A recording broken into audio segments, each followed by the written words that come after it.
Ready? Ready. Ready. Ready. Ready. Ready. Woo! Season 2, episode 16. And it's a fancy night out. We're going down to the Algonquin Hotel for a nice cocktail. Actually, we are doing that, but I need to tell you this. This is exciting. It is National Diverticulitis Day. No, it's not national? That's right.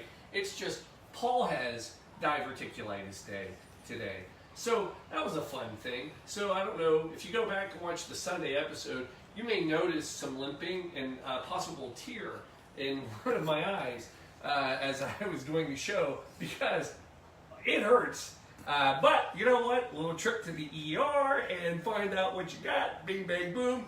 Put you on some drugs. All is well. Except I'm not supposed to drink. But by God, I love you guys so much. I'm going to make you a cocktail, even though I'm not allowed to drink it. I got to sip it, though. Let's figure this out. Come on. Blue Monkey Quarantine tonight. Diverticulitis in the air. I don't know what that smells like. Probably not good. Probably not knowing what it is. And if you don't know what it is, look it up. We're not talking about it anymore. Woo! Here we are. So, the Algonquin. All right. So, Paul, what are we talking about? So, the Algonquin Hotel, all right? We're talking New York, 1902. All right. Some of you probably already caught me. Paul, I'm pretty sure when that hotel was built in 1902, it was called the Puritan. You got me. It was. It wasn't until 1907 when they changed the name to the Algonquin Hotel. And they changed the name because the Algonquin is a name of a Native American tribe that ran from Canada all the way through New York. So the new owner in 1907 wanted to recognize tribe. So anyway, now you know. Nice place. $2 a night. I mean, it was real nice, Clark. Real nice. And but anyway, that's what it wasn't known for. Here's what it was known for. What was created was called the Algonquin Round Table. So here's what happens. This is 1919 now, and a group of writers go to the Algonquin, and they're going to have a nice lunch. Well, it must have been a hell of a lunch because they enjoyed it so much. They came back the next day to do it again, and they continued to go there every day for lunch for 10 years. Yeah. So this group of writers, they weren't any slouches, and this ended up becoming known as the Vicious Circle. And these writers, so who am I talking about? These are like the who's who of writing back then, and it was they criticized themselves, they criticized everybody else that wrote, and they criticized all people, and people loved it. So we're talking about Robert Benchley, who was the editor of Vanity Fair. We're talking about Robert Sherwood, who was the editor of Life magazine, not the cereal. That was Mikey. And then we're talking about Harold Ross.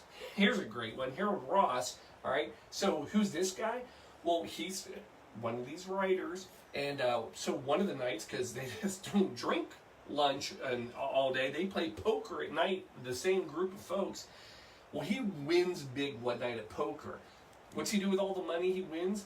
He takes it, starts and finances a little magazine you now know as The New Yorker.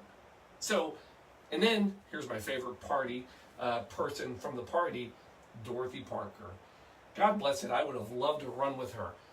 So she was a satirist. Did I say it right? Satirist. God darn it, I really wanted to get that one. Satirist. She was a satirical writer.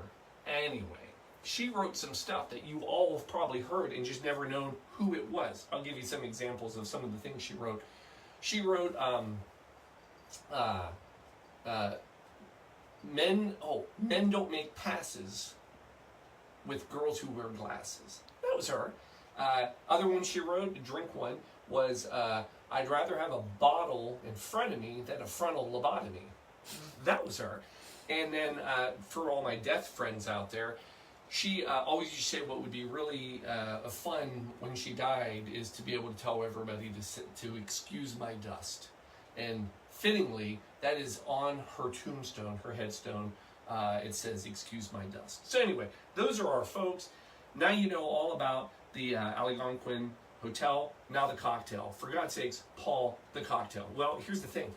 There's not a lot of history on the drink itself. Nobody knows who really invented it. It probably was not associated with that core group of Vicious Circle folks, because they were hardcore martini drinkers. That's what they drank. Most people believe, though, that this was obviously from the hotel, and it was probably post-Prohibition, about 1930, when they were trying to reinvent after Prohibition, come up with a drink. So what are we making? Well, before I tell you about it, let's do this. Let's get ice in these cocktail glasses, because you want a nice cold glass for this drink. All right, so, sorry, that's how cold I want it. And then we're gonna put some ice in there. All right, simple drink. There's only a few things in it. The first thing, star of the show, it's Whiskey Wednesday. I didn't forget about you. Rye whiskey. Now, I normally tell you pick whatever you want. Tonight, really, you want the rye. Why? You want something spicy, because we're gonna mix it with something sweet. So we're gonna go rye whiskey. We're going New Riff, because we love them, and it's an open bottle. 1.5 ounces per. One for Shelby, and one more for Shelby. I was going to say, because Shelby will be drinking both of these. Yeah. Then you're going to go with extra dry vermouth, all right? Remember, now I know when I got this, make sure you keep track. We learned about this. This stuff is fortified. It'll go bad. It's like wine. If you let it sit around, vermouth, it's horrible. It's wretched. Shelby tried it earlier today in a martini, so I know it's good.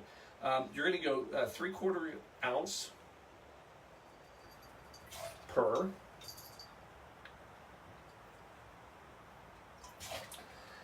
Then, and I know you're going to think this is crazy, we're going pineapple. Now, you can go pineapple juice. I'm going with a pineapple syrup. It's a little less sweet, because most of the pineapple juices are so sweet. You can do a real juice. Plus, juice is going to have a lot of, rinds, pulp, all that. So we're going to go with just a nice, simple syrup, and it's 3/4 ounce per.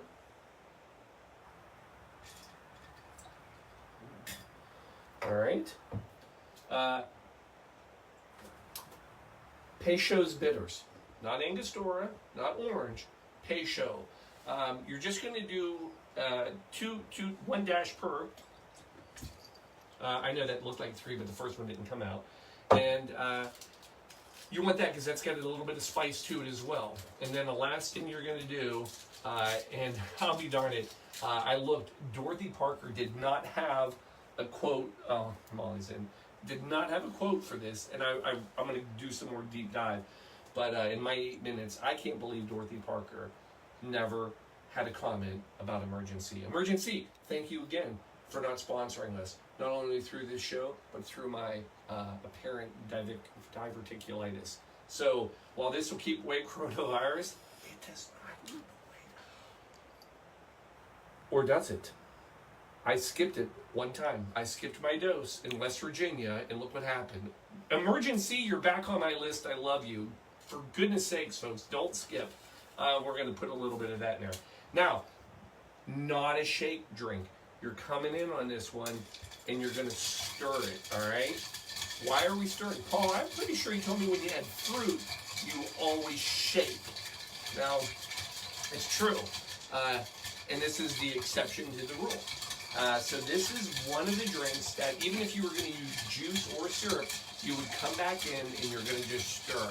You're going to stir it for a while because you really want this cold and you want to make sure it's mixed very, very, very well. But the reason you don't want to shake is if you shake this with that juice, you're going to end up with a froth on top of it. And this is meant to be a pretty clean-looking drink.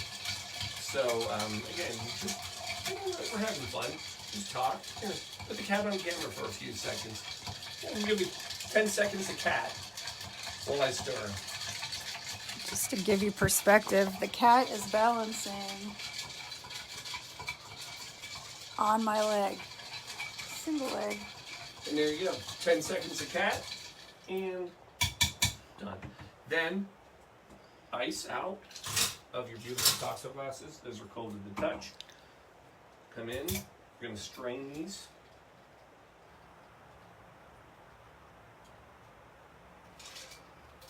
It's a pretty drink, I will say that. I hope it's not good. I hope it's horrible. I hope it's a wretched drink that Shelby has to do, because I can't have it. But we'll see. Now you can do, we got to garnish it. Thanks, Rick. What'd he say? I'm not repeating it. All right, fine. Now, what are we going to do with this one? We're going to come in, we're going to do a little,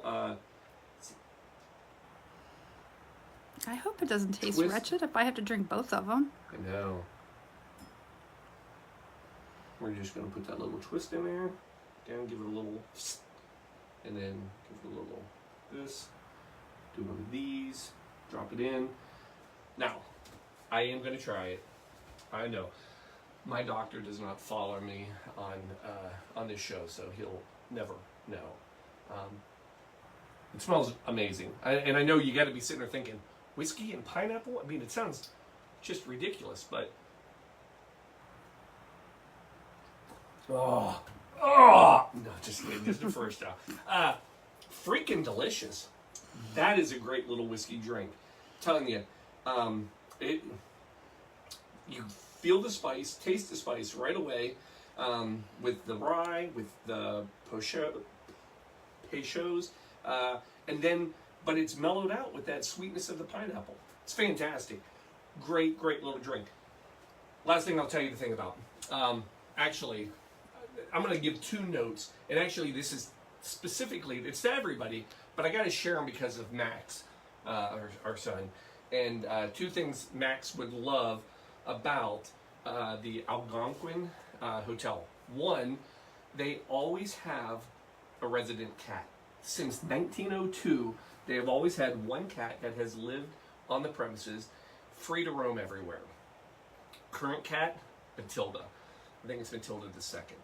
Anyway, so that's one thing. Max likes his cat, so boom, there you go. The second thing I want, and I really want Max to know this, is never, ever take a girlfriend to this bar. Why not? Well, because it is home to the $10,000 martini. In 2004, they started this drink, and it was sold to a gentleman. And in the bottom of this martini is a whatever 1.5 carat diamond ring used for an engagement. So 2004 was when it was introduced, and it was shared at that time. So Max, don't go there, man, unless you get some crazy big plans. That's a pocketbook herder. For more than that night. No, sorry. Anyway, that's it. Before I get myself into trouble. Anyway, seriously, enjoy this drink. Thanks for being here. It's Wednesday. It's hump day. We've gotten you through it. You've been humped. I still like that.